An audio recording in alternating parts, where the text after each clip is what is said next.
BCB থেকে ছাড়পত্র না পাওয়ার কারণে আইপিএল খেলা হচ্ছে না বর্তমান সময়ের অন্যতম পেসার শরীফুল ইসলাম ও তাসকিনের। অন্যদিকে আইপিএল খেলেও কোটি টাকা লোকসান মুস্তাফিজের।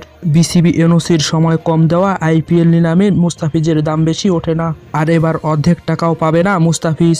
এবারের আসরে মুস্তাফিজকে 2 কোটি রুপিতে কিনে নেয় মহেন্দ্র সিং ধোনির দল চেন্নাই সুপার কিংস। তবে এই 2 কোটি রুপির পুরোটা পাচ্ছেন না কাটার মাস্টার মুস্তাফিজুর রহমান, এবং কি নাও পেতে পারেন 1 কোটি রুপিও। ভাবছেন চেন্নাই হয়তো এমনটা করছে, কিন্তু না, বিসিবির কারণে মুস্তাফিজের টাকা কেটে রাখা হচ্ছে।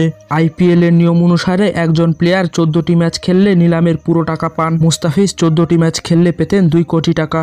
বিসিবি এনওসির সময় কম দেওয়ায় তিনি এবারের আসরে চেন্নাইয়ের হয়ে মাত্র 9টি ম্যাচ খেলতে পারবেন। সেই 9টি ম্যাচ খেলে মুস্তাফিজ পাবেন 1 কোটি 30 লাখ রুপি। কিন্তু এখন হয়তো ভাবতে পারেন, ভিডিও শুরুতে যে বলেন 1 কোটি টাকাও পাবে না মুস্তাফিজ। হ্যাঁ, ঠিকই বলেছি, কারণ এই 1 কোটি 30 লাখ রুপির উপর ভারতীয় সরকারের কর রয়েছে।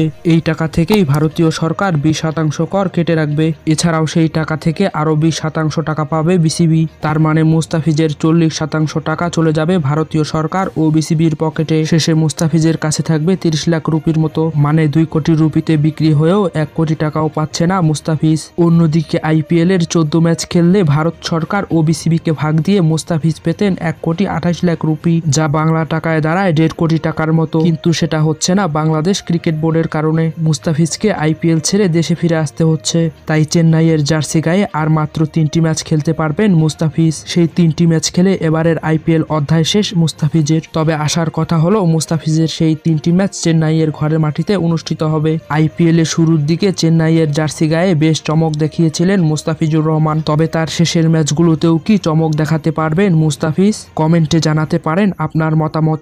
ভিডিওটি ভালো লাগলে লাইক দিন ও চ্যানেলটি সাবস্ক্রাইব করে আমাদের সাথেই থাকুন।